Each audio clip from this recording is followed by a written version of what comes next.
from section 1, and it's for Michaela. It says, what does Stronstad mean when he uses the term theological independence of Luke? So, just a quote that sums this up really well by Stronstad is, the methodology whereby Luke is read as though he were Paul presses him into a Pauline mold and strips him of his independence as a theologian in his own right. So it's just saying that when we view Luke's writings through Paul's theological standpoints, we take away his independence. Stronstad also believes that that when we read Luke's writings, we look at them as only historical, but when we look at Paul's writings, we view them as theological. So when we do this places Luke into a box that we are understanding his writings through Paul's theological standpoints, which is unfair to Luke. Stronstad also believes that Luke should be understood historically and theologically, and Paul should be understood historically and theologically in order to make it fair to both writers in this.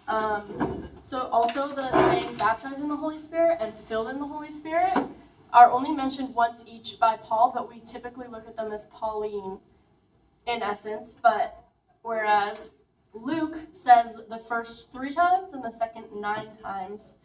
Stronstad also believes that we should have open minds about the independence of Luke versus Paul, versus viewing them through Paul, and that they hold various views on the Holy Spirit. Luke actually views that the baptism in the Spirit is a saving act, so one is not fully saved without this infilling, and that's Stronstad interpreting Luke's writings, which is different from the way Paul views it, but yet we view Luke as the same as Paul, and that's not true.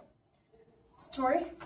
Yeah, so as a group here, we agreed with Stronstad's view here that Luke should be given independence, because viewing Luke through Pauline interpretation is unfair because it strips Luke of his theological independence. And so, like Stronstad said, we should have open minds to this, and view them for 2 individuals who they are. That's good. Also, there's 2 things that I disagree upon in this personally, and we do as a group. So the infilling of the Spirit as the only true salvation. Personally, I view that you can be saved apart from the infilling of the Spirit, but that the infilling of the Spirit should come following your salvation, but your salvation does not depend on the infilling. Also, there's a quote on page 11. It essentially says that the Pentecostal argument is weak in methodology and exegetical ways, but so this kind of irked me, and I was like, oh, I don't agree with this. But as I went on to read this quote on page 11 by Osborne and Pinnock, I did agree with what he was saying, and that there are different manifestations of the tongue which are normative.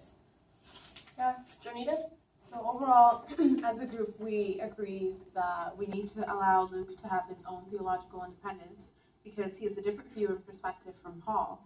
And viewing Luke's writings through Paul's eyes actually strips Luke of his voice, and it robs us of the theological message in the Luke Acts narrative.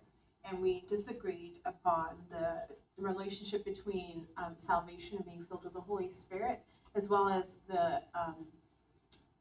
attitude towards Pentecostal methodology regarding this topic. Yeah. Okay, stop the video.